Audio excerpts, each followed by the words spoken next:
ये नानक मत्ता है। ये वो गुरुद्वारा है जिसे सिखों के शानदार गुरुद्वारे में से एक माना जाता है।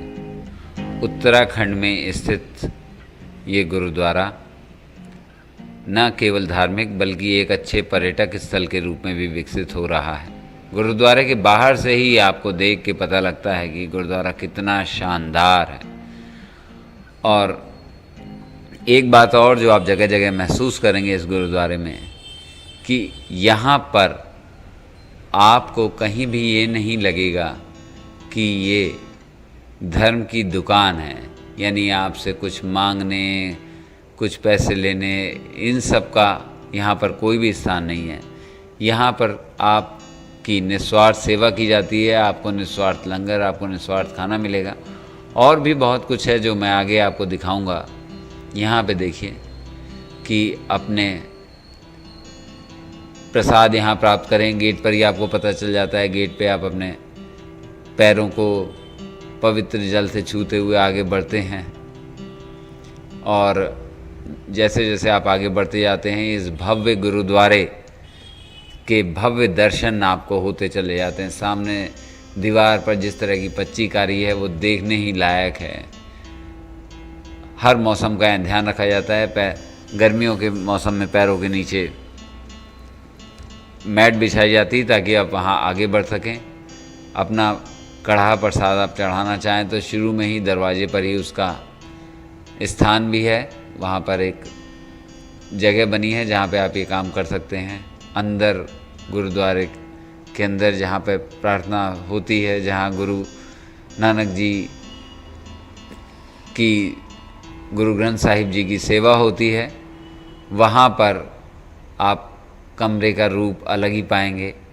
बहुत अच्छे तरीके से इसे डिज़ाइन किया गया है। श्रद्धालु वहाँ आपको खड़े मिलेंगे, गुरु नानक जी के गुरु ग्रंथ साहिब जी के सामने मत्था टेकते मिलेंगे और सेवादार वहाँ सेवा करते मिलेंगे। सभी कुछ पूर्ण रूप से स्वच्छ होगा। ये देखिए इन्हें, वहाँ पे आप बस बैठे रह के गुरु का नाम ले सकते हैं। कोई किसी तरह का प्रतिबंध नहीं है। बस इस तरह की कोई आप ऐसा काम ना करें जो यहाँ पे आपत्तिजनक हो। सर पे कपड़ा बांध के रखें। प्रसाद वहाँ से ग्रंथ साहिब के कमरे से निकलते ही मुख्य वहाँ पे आपको प्रसाद मिल जाएगा। फिर सामने एक बहुत बड़ा पेड़ है। वास्तव में ये पेड़ बहुत ही बड़ा है, देखने लायक एक वृक्ष है जिसकी कई शाखाएं नीचे आ गई, जिन्हें हमारे कुछ भक्तजनों ने अपने तरीके से स्तंभ बना के रोका हुआ है। इसके अलावा यहाँ पर जैसा मैंने कहा था, यहाँ पे आपको पैसे का खेल नहीं मिलता है, यहाँ पे आपको मिलता है सेवा।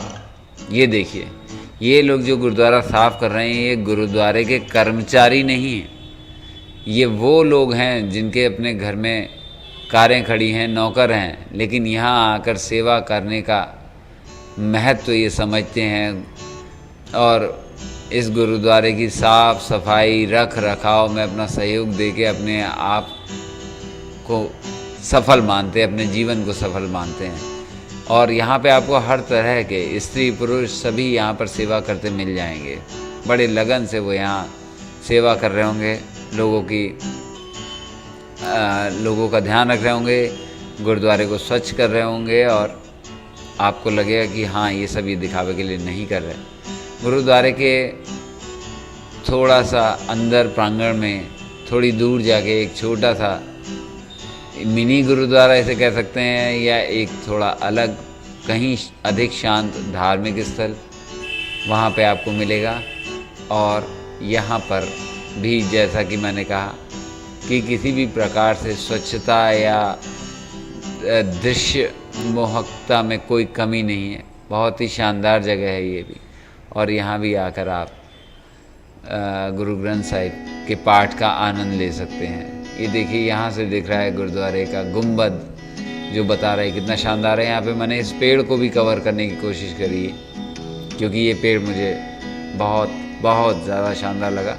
इस वीडियो में ये पेड़ शायद आपको इतना बड़ा ना लग रहा हो, लेकिन जब आप इस वृक्ष के नीचे जाएंगे तो आपको लगेगा कि ये वृक्ष वास्तव में कितना विशाल है, ये बट वृक्ष।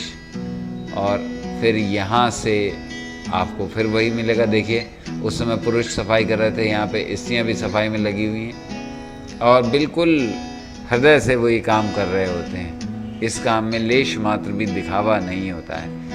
कोई भी जिसके मन में सेवा भाव है वो इस गुरुद्वारे की सेवा प्रारंभ कर सकता है और गुरु ग्रंथ साहिब की सेवा का मौका पा सकता है। गुरु नानक देव जी की स्मृति में ये गुरुद्वारा बनाया गया है। गुरुद्वारे का ये वो पिछला हिस्सा है जहाँ से आप इसे देख सकते हैं। बहुत बड़ा प्रांगण है। अगर आप वैसे मेरी एक आपको सुझाव भी है, आप वैसे किसी भी मौसम में जा सकते हैं, लेकिन अगर गर्मी के मौसम में जा रहे हैं आप तो यहाँ पर शाम को जाएं। शाम के समय ये होगा कि फर्श बहुत गर्म नहीं होगा, आप गुरुद्वारे के दृश्यों का पूरा आनंद ले सकेंगे। पीछे के हिस्से में आप देख रहे हैं बहुत बड़ा एक ताल है। ताल में मछलियाँ आपको किनारे की ओर मिल जाती हैं तैरती हुई, और इन मछलियों के खाने पीने इन सब की जिम्मेदारी गुरुद्वारा प्रबंधकों की है और वो इस जिम्मेदारी को पूरी तरीके से निभाते भी हैं। ये ताल शानदार है। ताल के बगल में ही एक बहुत बड़ा सा, अभी देखा आपने, देखिए कितना बड़ा सा इन्होंने गलियारा बना रखा है। और देखिए मछलियों को आटा प्रसाद डालना मना है क्योंकि इससे मछलियाँ बीमार पड़ सकती।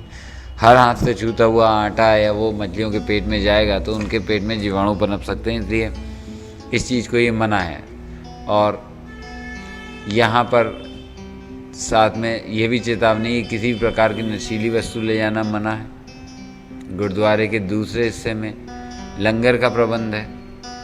लंगर में आप गुरुद्वारे के में मुड़ने से पहले आप लंगर की ओर जा सकते हैं। वहाँ गुरु का लंगर जो जब तक गुरुद्वारा खुला रहता है वो चलता रहता है, यहाँ पे लंगर, वहाँ पे उस लंगर का आनंद ले सकते हैं। यहाँ पर लंगर में भी मेरी वही प्रथम बात सिद्ध होती है कि लंगर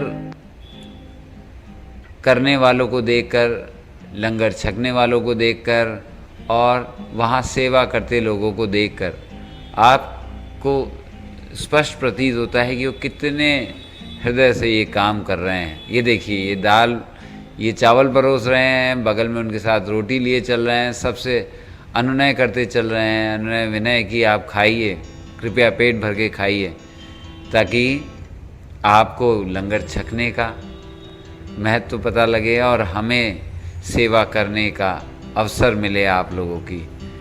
तो लंगर देने वाले भी लोग बहुत सारे यहाँ होते हैं। यहाँ पे मैंने पूछा भी था, एक व्यक्ति बैठे हुए यहाँ पे भोजन कर रहे थे, लंगर कर रहे थे। मैंने उनसे पूछा इस गुरुद्वारे की महत्ता क्या है। तो ये गुरुद्वारा प्रसिद्ध क्यों, बताइए जी। ये गुरुद्वारा क्यों फेमस है, प्रसिद्ध क्यों है? यहाँ गुरु नानक साहब ने कुछ किया था जी। क्या? बहुत कुछ किया नानक जी ने। यहाँ पर क्या? गुरु नानक सिद्धों से युद्ध किया, ये पीपल उड़ा दिया सिद्धों ने, गुरु नानक ने रोक दिया। अच्छा, जो उसे सिद्धों ने खाना मांगा, उसने पीपल का दान बढ़ा दिया, 7 किस्म का खाना ऊपर से आ गया। बहुत कुछ किया गुरु नानक ने। और वो जो ताल बना है, दूध वाला कुआं चला दिया। और वो ताल क्यों है? वो ताल, ये पानी पहाड़ से लेने गए थे, हाँ, वहाँ पानी वो लोग दे नहीं रहे थे। बालाजी ने फिर वो कहना कुंडी की लीक मारते ना, पानी पीछे से अपने बाहर आए। अच्छा, थैंक यू।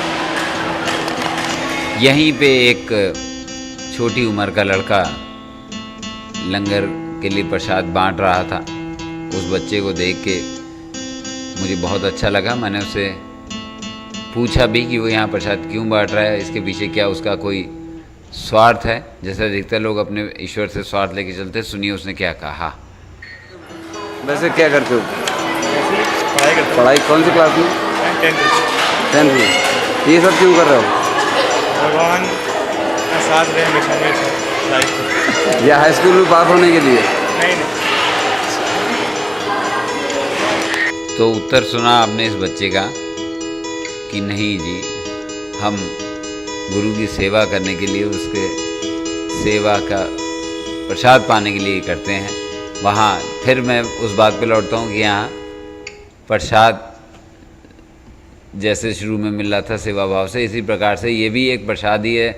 आप जहाँ पे अपने जूते चप्पल उतारते हैं वहाँ पर भी आपको वो लोग मिलेंगे जो वास्तव में बहुत अच्छे घरों से आए हुए होंगे, लेकिन सेवा भाव लिए यहाँ आए रहते हैं। दिन भर आपके गंदे जूते चप्पल ये हाथ में उठाते हैं, उन्हें रखते हैं और आपको वापस करते हैं, और किसी भी प्रकार के दान धन वस्तु सामान किसी की अपेक्षा नहीं करते। वो यहाँ पे बस एक काम करते हैं, वो है सेवा। ऐसा सेवा भाव इस गुरुद्वारे के बहुत सारे हिस्सों में आपको देखने को मिलता है।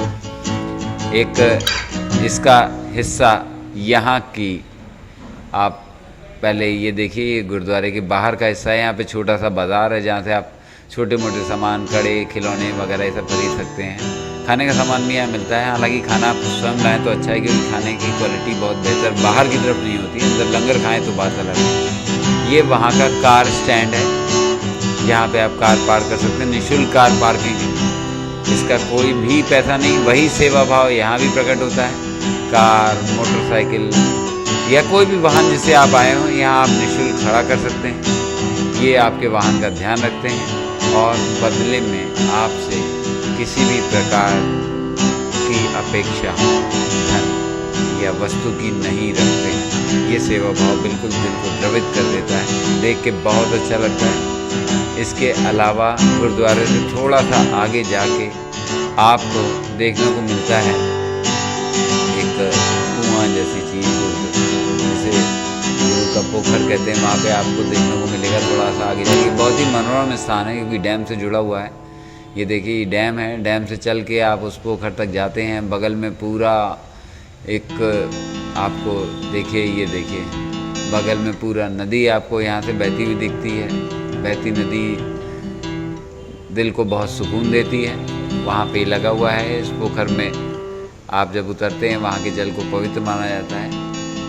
और यहाँ पर बहुत ही मनोरम वातावरण आपको देखने को मिलता है। ये देखिए, ये इन्होंने यहाँ पे सेवादार हैं जो बैठे हुए हैं, जो आप लोग का ध्यान रखते हैं और बताते हैं कि हाँ, नानक मत्ता आइए, कम से कम एक बार आइए, आपको अच्छा लगेगा, मज़ा आएगा।